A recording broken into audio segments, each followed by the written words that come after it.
So hello everyone. So last के 3 lectures पे हम लोग कंप्लीट किए थे अपना zero order reaction. Total 3 parts था उसमें।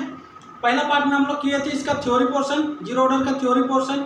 उसके बाद सेकंड पार्ट में हम लोग उसका कुछ क्वेश्चन प्रैक्टिस किए थे और लास्ट पार्ट में हम लोग किए थे इसका कुछ ग्राफ और उससे रिलेटेड कुछ क्वेश्चन प्रैक्टिस किए थे, राइट। तो आज के लेक्चर पे हम लोग स्टार्ट करने वाले हैं अपना नया टॉपिक जो कि रहने वाला है फर्स्ट ऑर्डर काइनेटिक्स। तो चलिए मेरे साथ साथ टॉपिक का नाम लिखिए, first order kinetics. First order kinetics, ठीक है, क्लियर हो गया। जैसे कि नाम से पता चल रहा है फर्स्ट ऑर्डर मतलब यहाँ पे जो रिएक्शन हम लोग यूज करेंगे उसका ऑर्डर आपका 1 रहेगा, ठीक है। तो सबसे पहले तो एक रिएक्शन ले लेते हैं। मान लेते हैं मेरे पास एक रिएक्टेंट है, ठीक है। रिएक्टेंट से आपका क्या बन रहा है, प्रोडक्ट बन रहा है, जहाँ पे ए क्या है, रिएक्टेंट है। और यहाँ पे अज्यूम कर लेते हैं कि ये जो रिएक्शन है ये फर्स्ट ऑर्डर को फॉलो करता है, ठीक है। अभी अकॉर्डिंग टू रेट लॉ अगर हम लोग इसका रेट ऑफ रिएक्शन लिखना चाहे तो कैसे लिखेंगे, तो चलिए उसे भी देख लेते हैं। रेट ऑफ रिएक्शन जिसको हम लोग शॉर्ट फॉर्म में क्या से डिनोट करते हैं, आर से डिनोट करते हैं, स्मॉल आर से, राइट। उसको हम लोग कैसे लिखेंगे, के इंटू में ए की कॉन्सेंट्रेशन, क्योंकि ये फर्स्ट ऑर्डर रिएक्शन है जिस वजह से ए की पावर में 1 आएगा, ठीक है। 1 ये 1 बेसिकली क्या रिप्रेजेंट करता है, ऑर्डर को रिप्रेजेंट करता है, मतलब कौन सा ऑर्डर का ये रिएक्शन है उसको रिप्रेजेंट कर रहा है, ठीक है। क्लियर हो गया। और यहाँ पे के क्या है, के आपका है रेट कांस्टेंट, ठीक है, क्लियर। तो इस इक्वेशन से हम लोग को पता चल रहा है कि रेट ऑफ रिएक्शन जो है वो कॉन्सेंट्रेशन की डायरेक्टली प्रोपोर्शनल है, राइट। तो यहाँ से अगर हम लोग ग्राफ ड्रॉ करना चाहे इस इक्वेशन के लिए, मतलब rate of reaction versus concentration का अगर ग्राफ ड्रॉ करना चाहे तो कैसे होगा, चलिए उसे भी देख लेते हैं। मान लीजिए y एक्सेस की ओर मैंने x एक्सेस की ओर मैंने कॉन्सेंट्रेशन ले लिया, कॉन्सेंट्रेशन ऑफ रिएक्टेंट मतलब A का कॉन्सेंट्रेशन ले लिया, और y एक्सेस की ओर मैंने ले लिया रेट ऑफ रिएक्शन, ठीक है। अगर आप लोग इसका ग्राफ ड्रॉ करोगे तो यहाँ से इक्वेशन से हम लोग को क्लियरली पता चल रहा है कि ये जो रेट है, rate is directly proportional to concentration of reactant, yes sir no. तो कॉन्सेंट्रेशन की डायरेक्टली प्रोपोर्शनल होगा तो ग्राफ कैसे बनेगा, कुछ इस तरीके से, क्योंकि यहाँ पे क्या है, इंटरसेप्ट 0 है जिस वजह से क्या होगा, ओरिजिन से पास करेगा ग्राफ, ठीक है। तो ये रहा आपका क्या, ग्राफ, ठीक है। तो फटाफट से इसका नोट डाउन कर लीजिए, उसके बाद हम लोग देखेंगे फर्स्ट ऑर्डर की इंटीग्रेटेड फॉर्म, ठीक है। तो चलिए नोट डाउन कर लीजिए, हो गया नोट डाउन। तो चलिए टॉपिक का नाम लिखिए अभी, integrated form of first order reaction. Topic का नाम लिखिए integrated form of first order reaction. Reaction या फिर आप लोग काइनेटिक्स भी लिख सकते हो, ठीक है, काइनेटिक्स। तो सबसे पहले हम लोग क्या करेंगे, अपना फर्स्ट ऑर्डर का एक कोई भी एक रिएक्शन ले लेते हैं। तो चलिए मान लेते हैं हम लोग के पास एक रिएक्शन है, जैसे ए आपका रिएक्टेंट है, यहाँ से आपको क्या मिल रहा है, प्रोडक्ट मिल रहा है। मान लेते हैं ये जो रिएक्शन है ये आपका क्या है, फर्स्ट ऑर्डर रिएक्शन को फॉलो कर रहा है, ठीक है। अगर हम लोग इसका रेट लॉ लिखना चाहे तो, रेट ऑफ रिएक्शन लिखना चाहे तो अकॉर्डिंग टू रेट लॉ कैसे लिखेंगे, आर के इंटू ए की पावर में 1, यही था हम लोग का rate of reaction according to rate law, yes sir no. हम लोग को पता है जो रेट ऑफ रिएक्शन है इसको हम लोग और एक फॉर्म से लिख सकते हैं, मतलब और एक तरीके से लिख सकते हैं। कैसे लिखेंगे, तो चलिए उसे भी देख लेते हैं। रेट ऑफ रिएक्शन इसको हम लोग लिख सकते हैं, अगर ए की रिस्पेक्ट में अगर रेट ऑफ रिएक्शन लिखेंगे तो कैसे लिखेंगे, कॉन्सेंट्रेशन ऑफ ए को टाइम से डिवाइड करना है, राइट और नो, ठीक है। अगर कोफिशिएंट है तो कोफिशिएंट से भी डिवाइड करना है इसको। यहाँ पे देख पा रहे हो कोफिशिएंट कुछ भी नहीं है, मतलब क्या है, 1 है तो 1 से डिवाइड कर दिया, ठीक है। और अगर रिएक्टेंट है तो यहाँ पे आएगा माइनस साइन। ये सारी चीज़ें मैं पहले लेक्चर पे पढ़ा चुका हूँ, अगर किसी को कोई कंफ्यूजन आ रहा है तो आप लोग पहले लेक्चर को रेफर कर सकते हो, ठीक है, क्लियर। तो एक काम करता हूँ, इसको मैं इक्वेशन नंबर 1 दे देता हूँ, क्योंकि इसको मैं इक्वेशन नंबर 2 दे देता हूँ, ठीक है। अभी यहाँ पे देखिए इक्वेशन 1 और इक्वेशन 2 दोनों ही क्या है, रेट ऑफ रिएक्शन की इक्वेशन है, यस और नो? तो मैं क्या कर सकता हूँ, इन दोनों को इक्वेट कर सकता हूँ, इक्वल लिख सकता हूँ। मानते हो कि नहीं मानते हो? ठीक है, तो चलिए इसको लिखते हैं। तो एक काम करते हैं, इसको मैं इस तरफ लिखता हूँ, minus D A by D T. ठीक है, इसको मैंने यहाँ पे लिख दिया। उसके बाद इसको मैंने इक्वल टू का इस तरफ लिख रहा हूँ के। ठीक है, अब बस कुछ नहीं करना है, इस ए को ए के साइड ले आना है या डी टी को इस तरफ ले जाना है। तो चलिए करते हैं। तो यहाँ पे आएगा डी ए बाई ए को इधर उठा के ले आया। ठीक है, उसके बाद में के डी टी को इस तरफ ले गया डी टी। एक काम करता हूँ, माइनस को भी इस तरफ ले जाता हूँ, ये रहा आपका माइनस है। क्लियर हो गया यहाँ तक? किसी को कोई डाउट है? अब कुछ नहीं करना है, बस एक इंटीग्रेशन कर देना है दोनों साइड। तो चलिए करते हैं। तो हम लोग को पता है कि इंटीग्रेशन करने के लिए हम लोग को क्या चाहिए, लिमिट चाहिए। तो चलिए लिमिट भी देख लेते हैं। ठीक है, मान लेते हैं लेट जब टाइम टी इक्वल टू 0 था, जब रिएक्शन स्टार्ट नहीं हुआ था, उस तक यहाँ पे जो ए का जो कॉन्सेंट्रेशन था वो था आपका ए नॉट। ठीक है, मैं क्या बोल रहा हूँ, ए का कॉन्सेंट्रेशन कितना था, ए नॉट था। ठीक है, ये है आपका क्या, इनिशियल कॉन्सेंट्रेशन, जब रिएक्शन स्टार्ट नहीं हुआ था उस टाइम का कॉन्सेंट्रेशन। ठीक है, अभी कुछ देर तक रिएक्शन चलेगा, मतलब कुछ पार्ट ऑफ रिएक्टेंट टूट के क्या होगा, प्रोडक्ट में कन्वर्ट हो जाएगा। ठीक है, तो कुछ पार्ट ऑफ रिएक्टेंट टूट के प्रोडक्ट में कन्वर्ट होने के बाद में जो कुछ भी रिएक्टेंट बचा हुआ, प्रोडक्ट बनने के बाद में बचा हुआ जो भी रिएक्टेंट रहेगा उसको मान लेते हैं 80 है। ठीक है, ए की कॉन्सेंट्रेशन 80 है जब time T equal to T था, टाइम जब टी था। ठीक है, क्लियर हो गया? लिमिट क्लियर हो गया ना?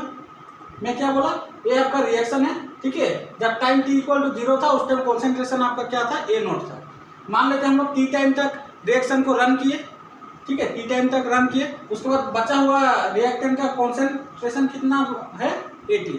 ठीक है, ये आपका क्या है, remaining concentration of reactant, remaining concentration of reactant. T time तक रिएक्शन चलने के बाद में बचा हुआ रिएक्टेंट का कॉन्सेंट्रेशन है आपका 80। क्लियर हो गया? समझ में आ गया? ठीक है, तो चलिए इसका लिमिट पुट करते हैं।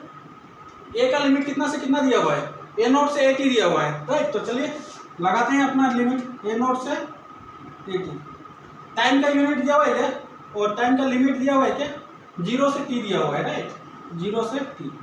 क्लियर हो गया? अब बस इसको मैथमेटिकली सॉल्व करके इक्वेशन निकालना है। जो भी इक्वेशन आएगा वही आपका रहेगा क्या, integrated form of zero order kinetics.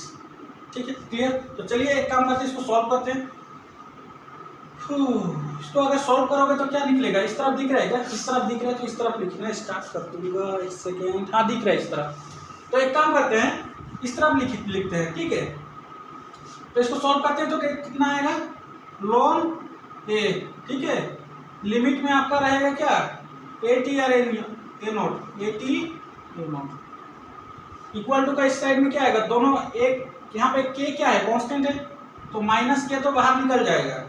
उसके बाद में इसको अगर लिमिट पुट करें तो क्या आएगा, टी का लिमिट कितना कितना है, 0 से टी तक है।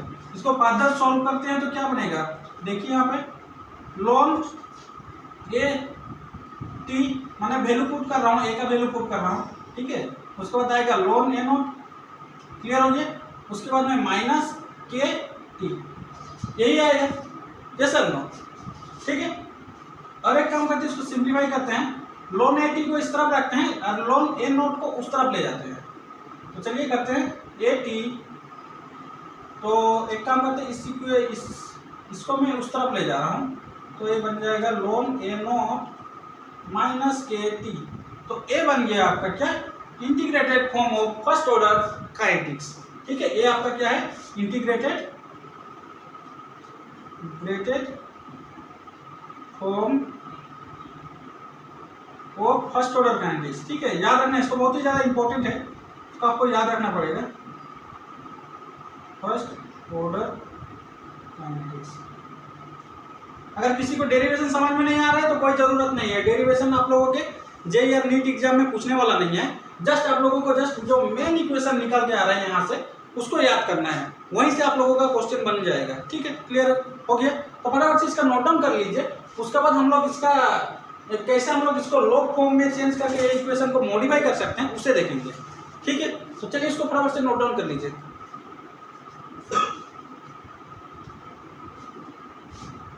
हो गया नोट डाउन, क्लियर हो गया, इसको मिटा दे, ठीक है मिटा देते हैं। ये तो रहा आपका क्या, लोन के फॉर्म में integrated form of first order reaction. अगर इस लोन को मैंने लॉग में चेंज करना चाहूँ तो कैसे करूँगा? हम लोग को पता है मैथमेटिकली जो लोन है, लोन को अगर मैं लॉग में चेंज करना चाहूँ तो इसको हम लोग को मल्टीप्लाई करना पड़ेगा 2.303 से, राइट। 2.303 से मल्टीप्लाई करना पड़ेगा, 2.303 से मल्टीप्लाई करने से ये लॉग की इक्वल हो जाएगा, ठीक है। क्लियर हो गया, समझ में आ गया। ये रिलेशन बहुत ही ज़्यादा इंपॉर्टेंट है, इसको भी आप लोगों को थोड़ा सा ध्यान में रखना है, ठीक है। कभी कभी बुक्स में इस लोन को लॉग ई के फॉर्म में भी रिप्रेजेंट करता है, ठीक है। ये लोन ई को हम लोग क्या से रिप्रेजेंट कर सकते हैं? लॉग ई के फॉर्म में भी रिप्रेजेंट कर सकते हैं, ठीक है। दोनों ही क्या है, बस मतलब एक ही ये चीज़ है, ठीक है। और लॉग यहाँ पे जो लिखा हूँ इसका बेस में 10 रहता है, ठीक है, जिसको कभी कभी हम लोग इग्नोर कर देते हैं, जस्ट लॉग लिखते हैं, ठीक है। ये दोनों रिलेशन आप लोगों को याद हो गया, ठीक है, क्लियर हो गया।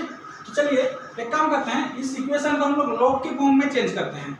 यहाँ पे लोन 80 है, अभी लोन को हम लोग लॉग में चेंज करेंगे तो क्या से मल्टीप्लाई करना है?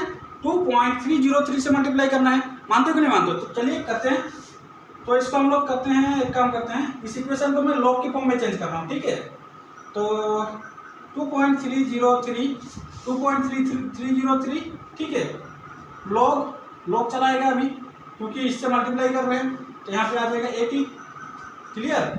उसके बाद में इक्वल टू, यहाँ पे भी लोन है, लोन को लॉग में चेंज करना है तो 2.303 से मल्टीप्लाई करना है। उसके बाद में लॉग ए नोट, क्लियर हो गया। उसके बाद बचा कौन? माइनस के टी, तो लिख दीजिए यहाँ पर माइनस के टी, क्लियर हो गया यहाँ तक, किसी को कोई डाउट? अभी एक काम करते हैं, यहाँ पे जो 2.303 है उसको दोनों साइड डिवाइड कर देते हैं, ठीक है, दोनों साइड डिवाइड कर देते हैं, तो देखते हैं क्या होता है। इस साइड डिवाइड करने से क्या बचेगा? केवल log 80 बचेगा, log 80, ठीक है। उसके बाद में यहाँ इधर डिवाइड करने से क्या क्या क्या बचेगा देखते हैं। इसको डिवाइड किया तो क्या बचेगा यहाँ पे? केवल log a नोट, यस और नो, log a नोट केवल बचेगा। और यहाँ पे डिवाइड करने से क्या बचेगा? माइनस के टी बाई में आपका रहेगा 2.303, क्लियर हो गया। तो ये है आपका क्या, नया इक्वेशन तो नहीं, जस्ट मॉडिफाई किया लॉग की टर्म में, ठीक है। तो ये भी जब बहुत ही ज़्यादा इंपॉर्टेंट है, इसे भी फटाफट से नोट डाउन कर लीजिए।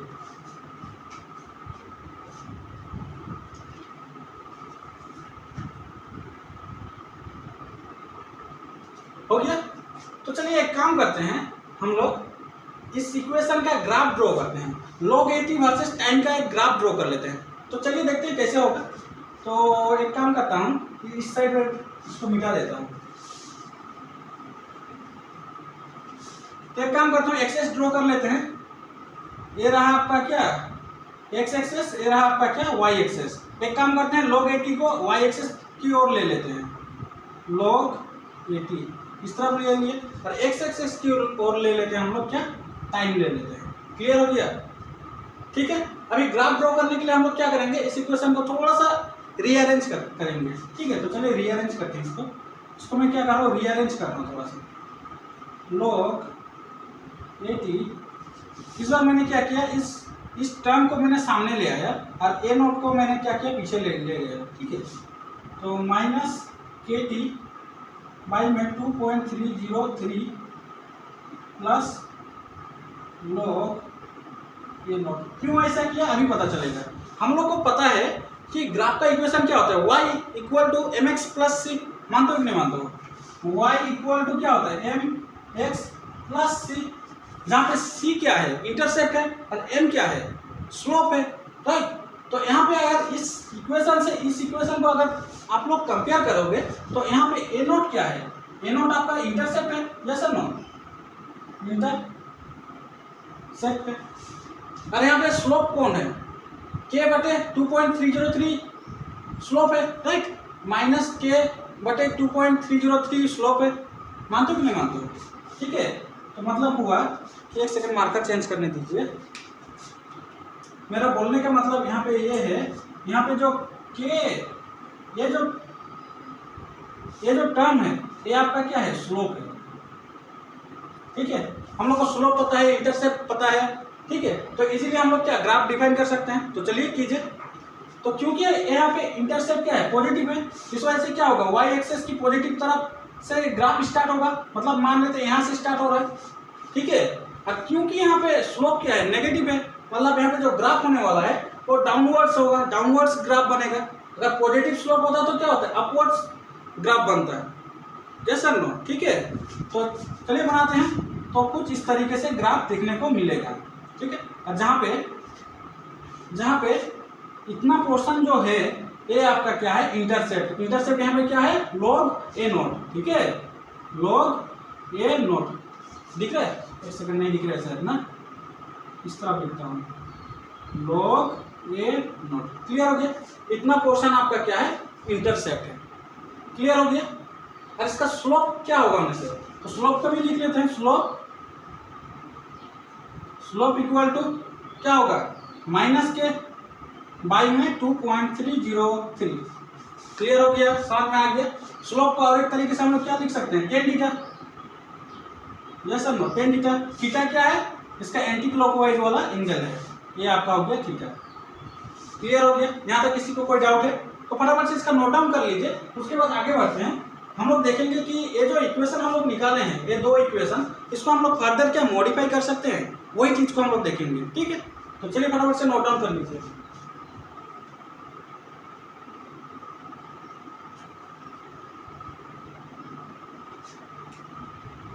हो गया। तो चलिए एक काम करता हूँ, यहाँ पे दो इक्वेशन पाया हूँ, उसको मैं इस कोने पे लिख देता हूँ ताकि हम लोग का बार बार फॉर्मूला को देखना ना पड़े, ठीक है। तो चलिए एक काम करता हूँ, इसको मिटा देता हूँ फटाफट से। इस तरफ मैं अपना फॉर्मूला लिख लेता हूँ। तो क्या फॉर्मूला हम लोग का था, लोन वाली फॉर्मूला क्या था हम लोग का, ln A T equal to ln A naught minus K T. ये था आपका क्या पहला फॉर्मूला।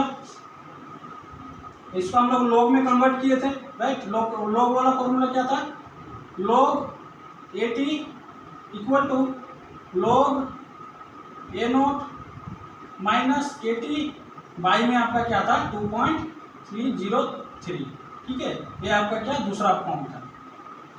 हो गया। तो फटाफट से इसका नोट डाउन कर लीजिए। नोट डाउन हो गया ना, इसको मिटा देते हैं। तो चलिए इसे मिटा देते हैं। क्या से क्या हो गया। अभी हम लोग क्या करने वाले हैं, जस्ट इसको हम लोग क्या करेंगे, इसको मॉडिफाई करेंगे इक्वेशन को। तो चलिए देखते हैं मॉडिफाई कैसे कर सकते हैं। एक काम करते हैं, इस इक्वेशन को मॉडिफाई करते हैं, सेकंड इक्वेशन को पहले, ठीक है। सेकंड इक्वेशन आप लोगों के पास क्या है, log A T equal to log A naught minus K T by में क्या है 2.303, ये है, राइट।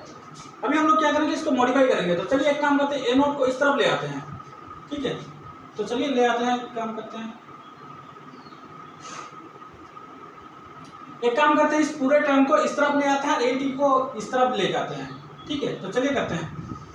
तो इस टर्म को पूरे को इस तरफ ले आए तो क्या होगा, माइनस क्या होगा, प्लस में हो जाएगा, प्लस के टी डिवाइड में आपका क्या रहेगा 2.303 रहेगा equal to log A naught, ठीक है। अभी क्या करते हैं, इस टर्म को इस तरफ ले आते हैं, क्योंकि यहाँ पे प्लस की फॉर्म में है तो इस तरफ आने से क्या होगा, माइनस की फॉर्म में हो जाएगा। बेसिक सम मैथ्स है, right. log A T clear हो गया, समझ में आ गया। अभी हम लोग क्या करेंगे, एक बेसिक सा log का फॉर्मूला लगाएंगे। यहाँ पे हम लोग को पता है, अगर किसी को अगर log की फॉर्मूला नहीं पता तो मैं यहाँ पे लिख देता हूँ। हम लोग को पता है कि log a minus log b, log a minus log b को हम लोग कैसे लिख सकते हैं, log a बाई बी, जैसा ना log a minus log b, यहाँ पे b कहाँ गया भाई, log a minus log b को क्या लिख सकते हैं, log a बाई बी, जैसा नो। अगर यहाँ पे log a plus log b रहता तो इसको हम लोग लिख सकते हैं log a b। ये आपका क्या बेसिक फॉर्मूला है log का, ठीक है। तो यहाँ पे देखिए, इस केस में यहाँ पे दिया हुआ है log a minus log b, तो इसको हम लोग कैसे लिख सकते हैं, log a naught by A T. Simple सी बात है, राइट और नो? ठीक है, तो चलिए लॉग की फॉर्मूला यूज करते हैं यहाँ पे। तो क्या लिख सकते हैं इसको, लॉग ए नोट बाई में क्या आएगा 80 लिख सकते हैं कि नहीं, कुछ इस तरीके से। तो इस तरफ क्या रहेगा आपका KT 2.303। क्लियर हो गया? अभी एक काम करते हैं, इस 2.303 को इस तरफ लेके मल्टीप्लाई कर देते हैं। ठीक है, मतलब इधर डिवाइड है तो इधर जाएगा तो मल्टीप्लाई हो जाएगा, सिंपल सी बात है। तो चलिए करते हैं, इधर रहा KT, ठीक है, इसको उस तरफ ले गए तो क्या हो गया 2.303 log A naught by 80। Clear हो गया? अभी हम लोग क्या करेंगे, K को इस तरफ ले आएंगे तो यहाँ से हम लोग को मिलेगा 2.303 बाई में K log A naught by 80। ठीक है, ये रहा आपका क्या नया फॉर्मूला। नया फॉर्मूला तो नहीं, जस्ट इसको हम लोग केवल मॉडिफाई किए, मॉडिफाइड फॉर्मूला बोल सकते हो। ठीक है, तो ये भी बहुत ही ज़्यादा इंपॉर्टेंट है, आप लोगों को थोड़ा ध्यान में रखना पड़ेगा। ठीक है, तो फटाफट से इसका नोट डाउन कर लीजिए। उसके बाद हम लोग देखेंगे कि लोन को क्या हम लोग मॉडिफाई करके नया फॉर्मूला निकाल सकते हैं, उसे भी देखेंगे। ठीक है, तो फटाफट से इसको नोट डाउन कर लीजिए। एक काम करता हूँ, इस फॉर्मूला को इस तरफ लिख देता हूँ, ये भी बहुत ही काम आएगा। एक काम करता हूँ, T इक्वल टू क्या था हम लोग का 2.303 बाई में आपका K रहेगा log ए नोट बाई में 80। ये आपका क्या तीसरा फॉर्मूला, मतलब सेकंड फॉर्मूला को हम लोग क्या किया मॉडिफाई करके लिखे हैं यहाँ पे। ठीक है, तो फटाफट से इसका नोट डाउन कर लीजिए। उसके बाद इसको हम लोग मॉडिफाई करेंगे पहला वाला को। ठीक है,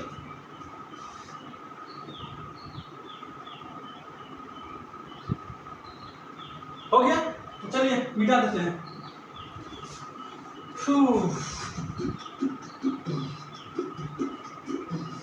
तो चलिए पहला फॉर्मूला को मॉडिफाई करते हैं। पहला फॉर्मूला हम लोग का क्या है, क्या है हम लोग का लॉन 80 लॉन क्या है ए नोट माइनस KT, यही तो है ना?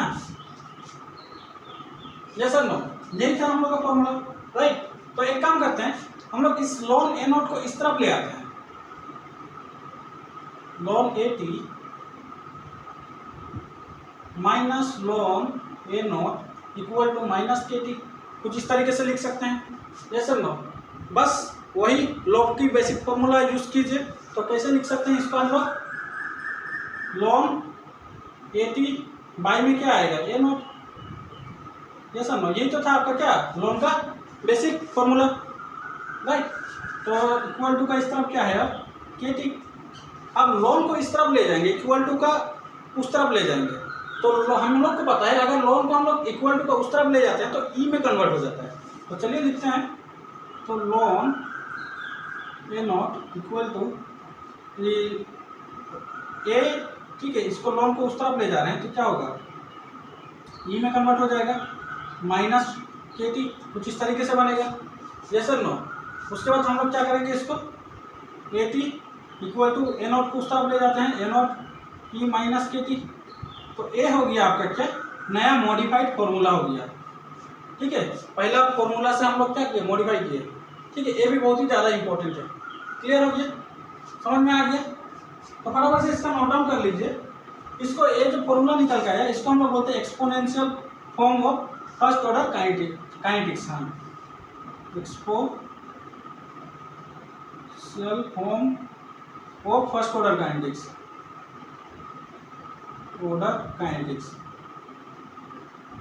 समझ में आ गया? किसी को कोई डाउट है? ठीक है, तो फटाफट से इसका नोट डाउन कर लीजिए। उसके बाद हम लोग इसका ये जो इक्वेशन निकल के आया है उसका ग्राफ देखते हैं, वो भी ज़्यादा इंपॉर्टेंट है। एक्सपोनेंशियल ग्राफ आएगा इसका। ठीक है, तो फटाफट से इसका नोट डाउन कर लीजिए। हो गया नोट डाउन? तो चलिए इसे मिटा देते हैं। क्या, यहीं पे ग्राफ बना देता हूँ। एक काम करता हूँ, यहीं पे ग्राफ बना दे रहा हूँ। ठीक है, छोटा सा ग्राफ है। इस तरफ हम लोग लेंगे 80, ठीक है, 80 का कॉन्सेंट्रेशन, और इधर ले लेंगे हम लोग क्या टाइम। इसका जो ग्राफ निकल के आता है यहाँ पे क्लियरली दिखाई पड़ रहा है, यहाँ पे ई क्या है एक्सपोनेंशियल दिखा रहा है, राइट? तो यहाँ पे जो ग्राफ आएगा वो एक्सपोनेंशियल ग्राफ आएगा यहाँ पे कुछ इस तरीके से। ठीक है, थोड़ा ग्राफ में थोड़ा टेढ़े मेढ़े हो रहा है, बुक्स में देख लीजिएगा। ठीक है, ये आपका क्या है एक्सपोनेंशियल ग्राफ आता है आपका। क्लियर हो गया, समझ में आ गया? तो फटाफट से इसका नोट डाउन कर लीजिए। उसके बाद हम लोग देखने वाले हैं half life of first order reaction. ठीक है, तो फटाफट से नोट डाउन कर लीजिए इसका। हो गया नोट डाउन? तो चलिए इसे मिटा देते हैं। ठीक है, तो यहाँ पे एक चीज नोटिस करना भूल गया, यहाँ पे जो पॉइंट है ए है आपका क्या, ए नोट है। ठीक है, ये भी ज़्यादा इंपॉर्टेंट है। हो गया, तो चलिए इसको मिटा देते हैं। तो अभी हम लोग देखने वाले हैं half life of first order kinetics. तो टॉपिक का नाम लिखिए, half life of first order kinetics. Half life of first order kinetics. ठीक है, हाफ लाइफ का मतलब क्या समझ में आता है, बोलिए। हाफ लाइफ का मतलब होता है जब आप लोगों का जो रिएक्शन रहेगा वो 50% कंप्लीट कर जाता है। ठीक है, हाफ लाइफ का मतलब क्या होता है, वो टाइम जब आप लोगों के पास जो रिएक्शन रहेगा वो 50% कंप्लीट हो जाता है, मतलब आधा रिएक्टेंट प्रोडक्ट में कन्वर्ट हो जाता है। ठीक है, तो चलिए लिखते हैं, time on which 50% of reaction completes. 50% reaction completes मतलब आधा रिएक्टेंट आपका क्या हो गया, प्रोडक्ट में कन्वर्ट हो गया। तो बचा अभी कितना है रिएक्टेंट, आधा, राइट। तो मान लेते हैं जो हाफ लाइफ है, हाफ लाइफ का टाइम टी हाफ है, मान लेते हैं इसको इसमें। ठीक है, हाफ लाइफ का जो टाइम है कंसीडर कर लेते हैं T equal to T half है। इस टाइम में आपका जो रिएक्शन है 50% कंप्लीट हो जाता है। तो बचा हुआ रिएक्टेंट क्या होगा, ए टी का वैल्यू क्या होगा, एक टी क्या है आपका, रिमेनिंग कॉन्सेंट्रेशन, रिमेनिंग कॉन्सेंट्रेशन है ये। तो ठीक है, अगर आधा आपका प्रोडक्ट में कन्वर्ट हो चुका है तो बचा कितना रहेगा रिएक्टेंट, आधा।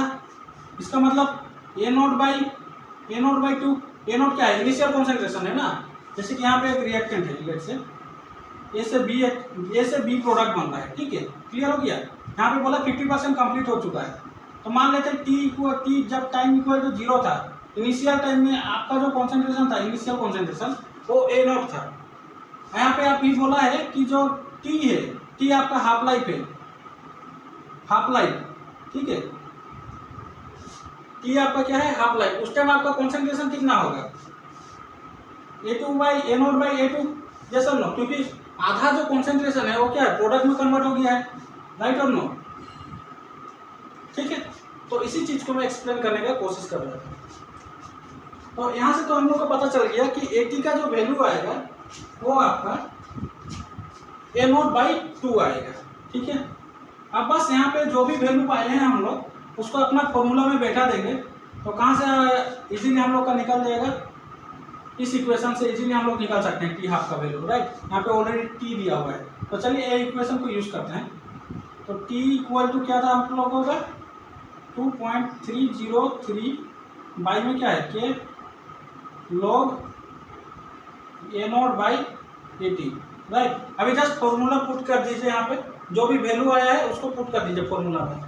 टी का वैल्यू कितना है, टी हाफ मतलब हाफ लाइफ, राइट। वो टाइम जब रिएक्शन क्या हो जाता है, आधा हो जाता है, मतलब रिएक्टेंट आधा हो जाता है, मतलब रिएक्शन 50% कंप्लीट होता है। ठीक है, 2.303 बाई में क्या आएगा, लॉग ए नोट, और यहाँ पे ए टी का वैल्यू कितना आया है, मतलब रिएक्टेंट क्या हो जाता है, टी हाफ में आधा हो जाता है, तो क्या होगा यहाँ पे ए नोट बाई 2, सिंपल था, जैसा नो, क्लियर हो गया। अब ए नोट से ए नोट कट गया, 2 ऊपर चला जाएगा। ठीक है, तो चलिए कैलकुलेट करते हैं। 2.303 के लॉग 2 आए, कुछ इस तरीके से आएगा, ये सर नो। अभी लॉग 2 का वैल्यू कितना आता है, लॉग 2 का वैल्यू क्या है, बोलिए। लॉग 2 का वैल्यू 0.3 है, ये सर नो।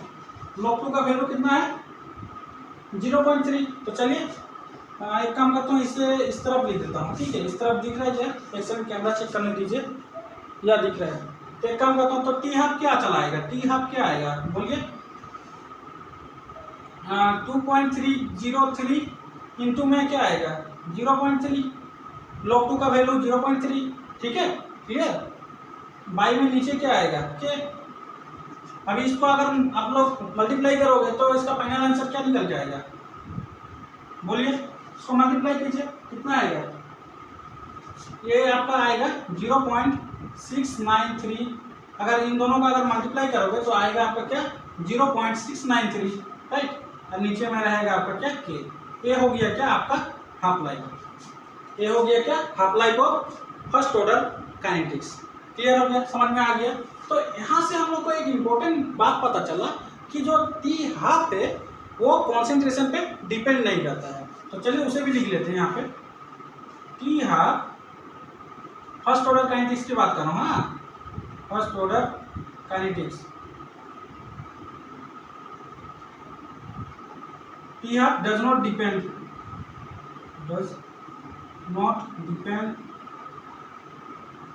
ऑन इसके ऊपर, कॉन्सेंट्रेशन के ऊपर, कॉन्सेंट्रेशन के ऊपर टी हाफ डिपेंड नहीं करता है। क्लियर हो गया, समझ में आ गया, ठीक है। तो फटाफट से इसका नोट डाउन कर लीजिए, उसके बाद आगे बढ़ते हैं। हो गया नोट डाउन। तो एक काम करते हैं, T half for first order reaction और T half for zero order reaction दोनों का एक बार कंपेयर कर लेते हैं, ठीक है। जीरो ऑर्डर के केस में टी हाफ कितना था और जीरो फर्स्ट ऑर्डर के केस पे टी हाफ कितना है, उसको दोनों को एक बार कंपेयर कर लेते हैं। तो एक काम करते हैं, दोनों इक्वेशन को साइड साइड में लिख लेते हैं, साइड बाई साइड में लिख लेते हैं।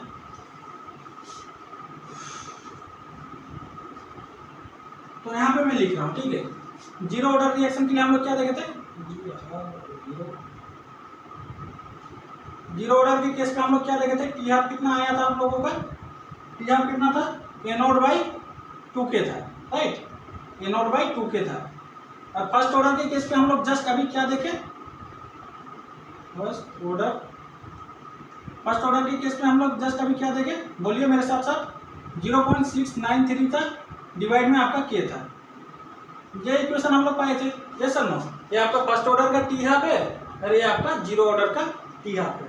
तो दोनों में आप लोग क्या डिफरेंस देख पा रहे हो, यहाँ पे आप लोग देख पा रहे हो, ये जो टी हाफ है ये कॉन्सेंट्रेशन पे भी डिपेंड करता है और रेट कांस्टेंट पे भी डिपेंड करता है। तो चलिए यहाँ पे लिख लीजिए, depends on concentration as well as rate constant, ठीक है। और यहाँ पे आप लोग क्या देख पा रहे हो, टी हाफ आप लोगों का केवल रेट कांस्टेंट पे डिपेंड कर रहा है, राइट, कॉन्सेंट्रेशन पे डिपेंड नहीं कर रहा है। तो चलिए लिखिए यहाँ पे, depends only on rate constant, समझ में आ गया दोनों का डिफरेंस, ठीक है। तो फटाफट से इसका नोट डाउन कर लीजिए, उसके बाद आगे बढ़ते हैं। उसके बाद हम लोग देखने वाले हैं, ठीक है, इसको नोट डाउन कर लीजिए। उसके बाद हम लोग देखने वाले हैं life time of first order reaction, ठीक है, लाइफ टाइम क्या हो सकता है। तो चलिए लीजिए,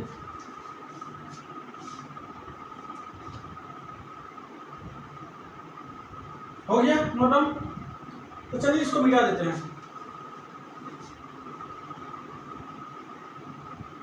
तो यहीं पे थोड़ा मैं मिटा के लिख रहा हूँ यहीं पे, ठीक है, ज़्यादा नहीं लिखूंगा। Life time of first order kinetics. Life time का मतलब क्या है, जब रिएक्शन आपका क्या हो 100% क्या हो कंप्लीट हो जाए, मतलब जितना भी रिएक्टेंट आपका है वो प्रोडक्ट में कन्वर्ट हो जाए, यही तो था ना। तो चलिए उस लिखते हैं, मान लेते हैं T equal to T life, ये टाइम में आपका क्या होता है, रिएक्शन 100% कंप्लीट हो जाता है। तो इस केस में आपका जो रिएक्टेंट का कॉन्सेंट्रेशन रहेगा, मतलब बचा हुआ कॉन्सेंट्रेशन जो रहेगा वो आपका कितना रहेगा, 0। यस और नो, आपका क्या रहेगा, कॉन्सेंट्रेशन क्या रहेगा, 0। तो चलिए निकालते हैं, यहाँ से क्या निकालता है देखते हैं। तो चलिए यही इक्वेशन को यूज़ करते हैं, क्योंकि ऑलरेडी यहाँ पे टी दिया हुआ है, ठीक है, टी का इक्वेशन दिया हुआ है। तो चलिए लिखते हैं यहाँ पे टी क्या था, 2.303 बाई में आपका के रहेगा लॉग, ठीक है, ए नॉट बाई में 80, ठीक है।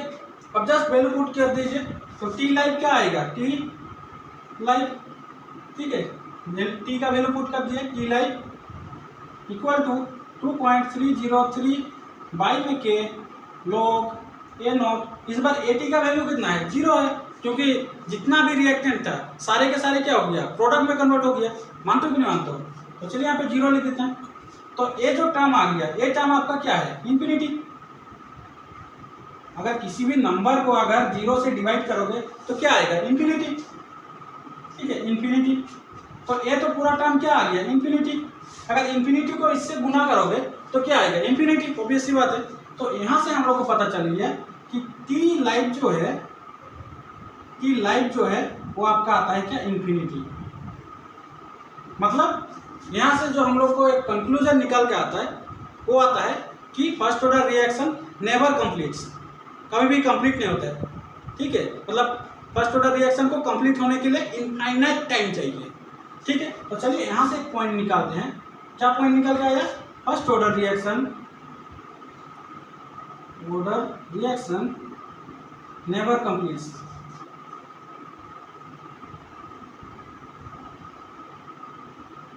इसका ग्राफ हम लोग कैसे देखे थे हम लोग? इसका ग्राफ कुछ इस तरीके से क्या था ना, इधर था आप लोगों का क्या, इधर था आपका क्या था आप लोगों का, कॉन्सेंट्रेशन था। एक सेकंड,